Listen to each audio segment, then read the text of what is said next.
Alright guys, if you're interested or wondering how to update your drivers to the new version so you can try out the multi-frame or dynamic frame generation, just make sure you open your NVIDIA app. There should be an icon here that tells you to update your drivers. It still shows the Geforce game ready drivers from March 24th. There should be an update somewhere around here, so you have to hit that update. On home, it shows that NVIDIA DLSS 4.5 is now available with dynamic frame generation, so make sure you go to your drivers. There should be an icon somewhere over here. I just clicked it and it updated, so then you should be able to go into your game settings that have this option, and you can go into your DLSS override from FrameGen, and you should see dynamic here. So that means that it's installed and you should be ready to go. Alright, with that out the way, let's get back into the video. Alright. Looks like we finally got it up and running. As you can see in the top right hand corner, we have that 6X FrameGen online. 300 plus FPS. Alright, we're starting right off with combat. I'll show the settings and the graphic settings in just a moment, but initially, just off of first impressions, latency is great. Feels amazing, actually. To be completely honest, I was a FrameGen hater at first. I thought it was a marketing ploy by NVIDIA, and it largely was in the beginning. They misled a lot of consumers, especially with that 5070, 4090. Comparison when the 50 series just released, but this 50 series feature is only an option for 50 series graphics card users on the NVIDIA side. I mean, we're getting over 300 FPS. It definitely works. And look at the latency, guys. Latency is really good. Combat feels great.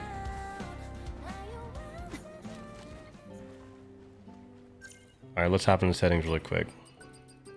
Alright, DLSS 4, DLAA, it says 4 times FrameGen. None of the games are updated, but once you go into the NVIDIA app and you set it to fixed and you set your FrameGen level that you want, it's set to 6X. And these are my settings, custom high settings that I use for the game. 6X, there it is. Yeah, even in the water, we're hitting as low as 276. And the main thing for this, guys, I mean, latency, input lag. I'm not feeling it. I'm not feeling it at all. I'm really impressed with how the latency doesn't take a massive hit. I'm almost sure that it's about the same on 4X.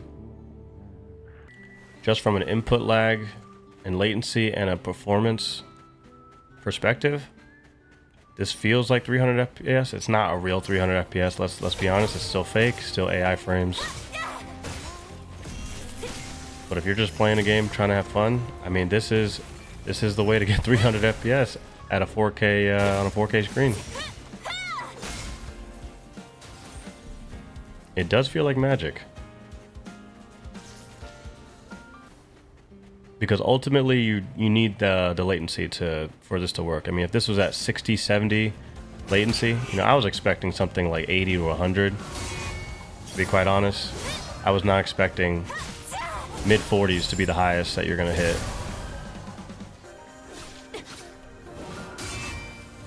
And as you can see, I can easily parry and block. It's not difficult at all. The gameplay, which is the most important aspect of any game, is not compromised with this at all.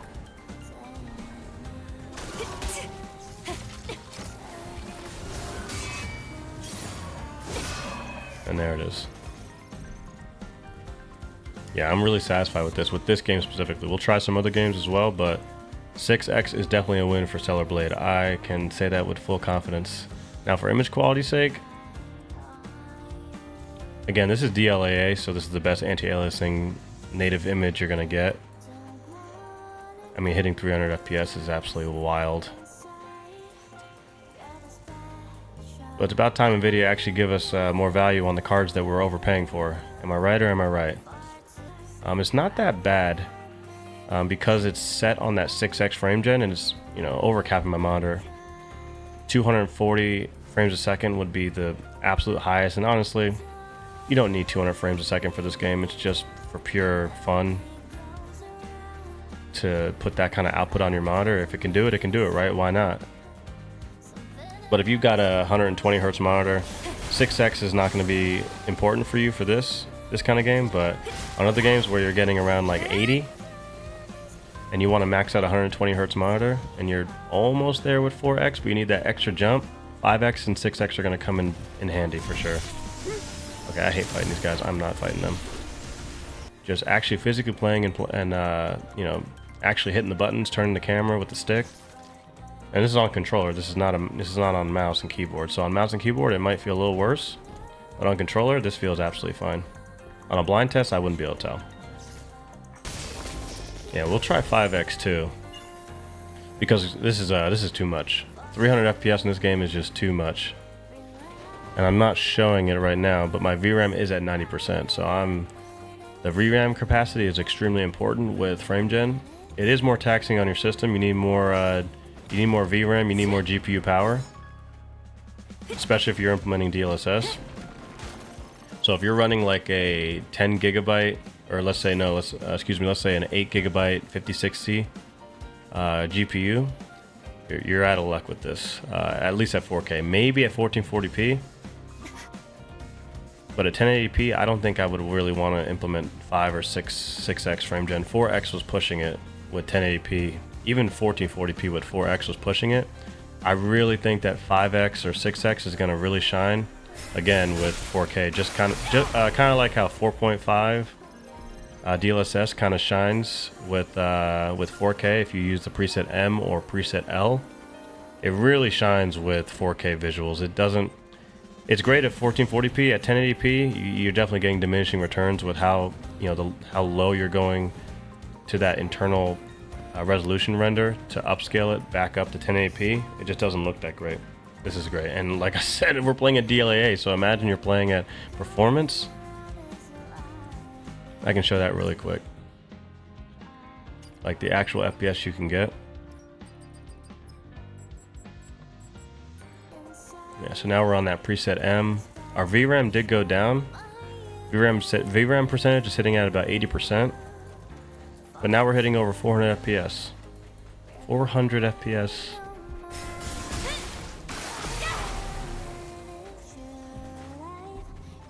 Our latency did come down. It's down into the 30s now. So if latency is a problem for you and you want that extra, you want those extra frames.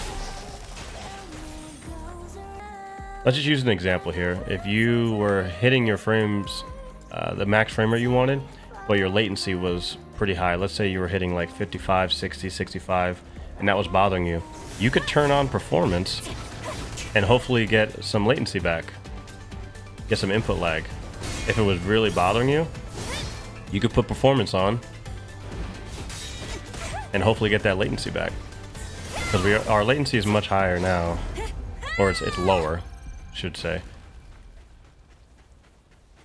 Yeah, we're at low 30s, mid 30s. Before we were at low to mid 40s on average for our latency, for our input lag.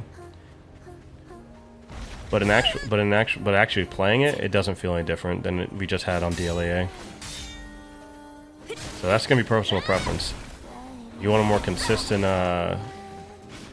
input lag, then you can use performance or quality or even ultra performance. But I don't think I would suggest ultra performance with 6x frame gen. But even with performance, I mean, it doesn't look bad. Looks good. Looks good. All right, let's check out 5x frame gen, shall we?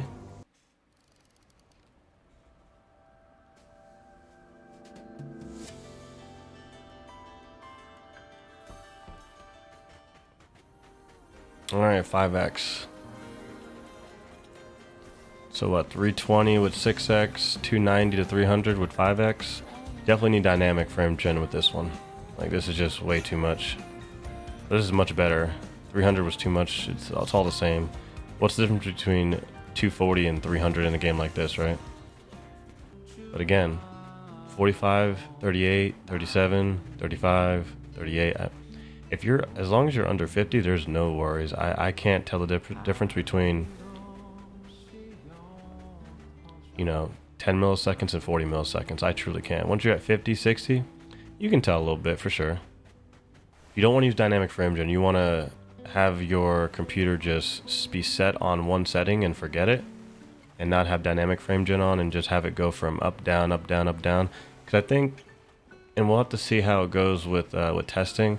You know, dynamic frame gen, you know, it could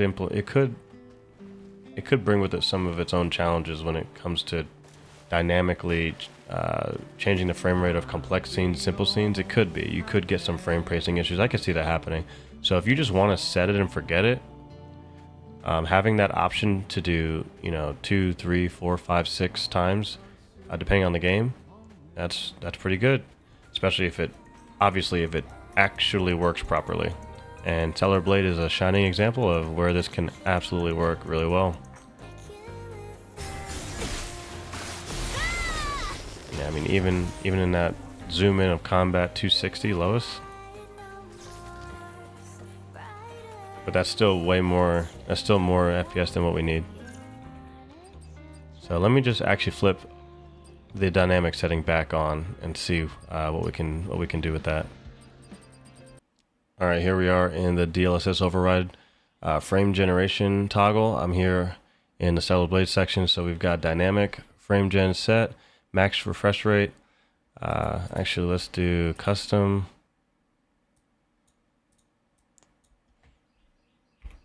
240, and may see if that hits up to 5x.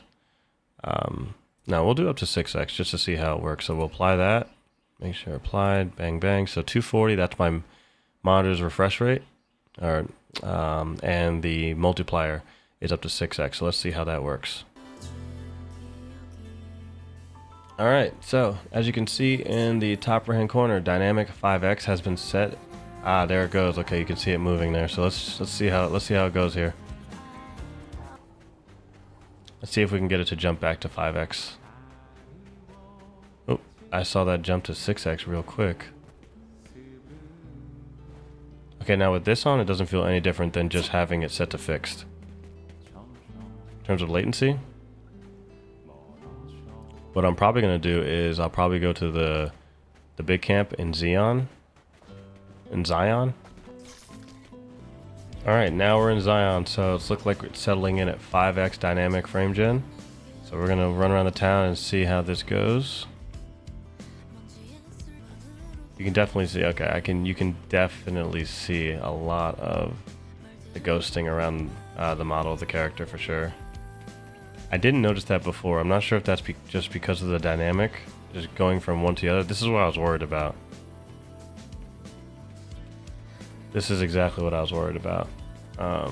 It trying to hit that 240 all the time and then jumping between one or the other. Yeah, look at that. Look at all these stutters. We're jumping between 4x and 5x. And I know here, this place is notorious for having stutters anyway. But it's best to check in the worst case scenario, right? Because the worst case scenario will reveal itself while you're playing any kind of game, right? But right there where I'm running, you can see a lot of the ghosting artifacting coming off of Eve. It doesn't look great. It's actually pretty distracting. Oh boy. Yeah, see, look at that. That was a huge spike for it to go from 4x to 5x.